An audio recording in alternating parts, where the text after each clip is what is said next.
Hi, நான் மேகலா. இன்னைக்கு நம்ம கடுகு பயிரிடுறதை பற்றி பார்க்கலாம். கடுகை நம்ம தாளிக்கிறதுக்கு பயன்படுத்துவோம். ஒரு சிலர் கடுகு எண்ணெய் எடுத்து கடுகு எண்ணெயில் சமையல் பண்ணுவாங்க.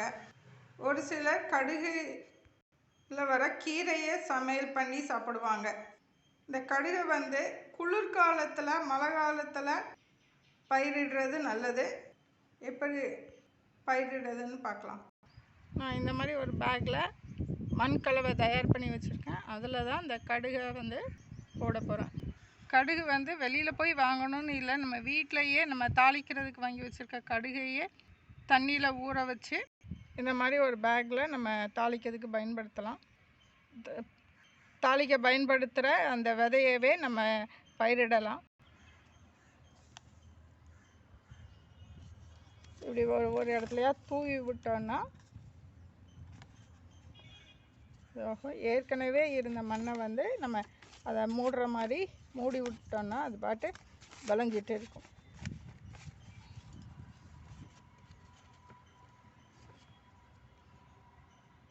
முளைச்சி வந்தோன்னா அடுத்தால உள்ள இதில் வீடியோவில் நான் போடுறேன். வீட்டில் உள்ள சின்ன வெங்காயத்தை முளைக்க விட்டுருந்தேன். அது இன்னையோட 13வது நாள் இந்த வளர்ச்சி வந்திருக்கு.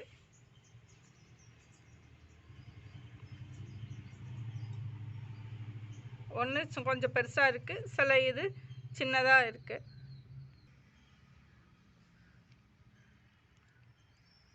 கொய்யா மரத்துக்கு கீழே விளைய வச்சது நல்லா விளைஞ்சி வந்திருக்கு. இவ்வளோ அவசரத்துக்கு வந்திருக்கு.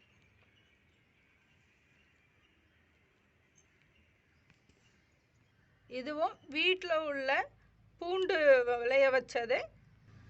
இதுவும் 13 நாள் ஆகுது. 13 நாள். இது லேட்டாக தான் தழுத்து வருது. வெங்காயம் கொஞ்சம் சீக்கிரமாக தழுத்து வந்தது. இது மெதுவாக தான் விழுது. அமேசானில் விதை வாங்கினதில் சுரக்காய் நான் அந்த கொய்யா மரத்துக்கு கீழே வச்சுருந்தேன். அது 8 நாள் வந்தது. இது 8 நாளில் இவ்வளோ தூரம் வந்திருக்கு.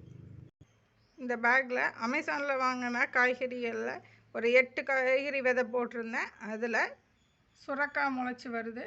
7 நாளையில் இவ்வளோ தூரம் வந்திருக்கு. மற்றதெல்லாம் வருதான்னு தெரியல. இது லைட்டாக வர மாதிரி இருக்குது. ரெண்டு இதில் 7 நாள் ஆகுது. இந்த இது 6 நாள் ஆகுது. இதுவும் அமேசானில் வாங்கின விதைகள் தான். கொஞ்சம் எட்டி பார்க்கலாம் எப்படி வருதுன்னு. சுரக்காய் மட்டும் கொஞ்சம் சீக்கிரமாக வரும்னு நினைக்கிறேன். இதோட வளர்ச்சியெல்லாம் அடுத்தடுத்த வீடியோவில் போடுறேன். தேங்க்யூ.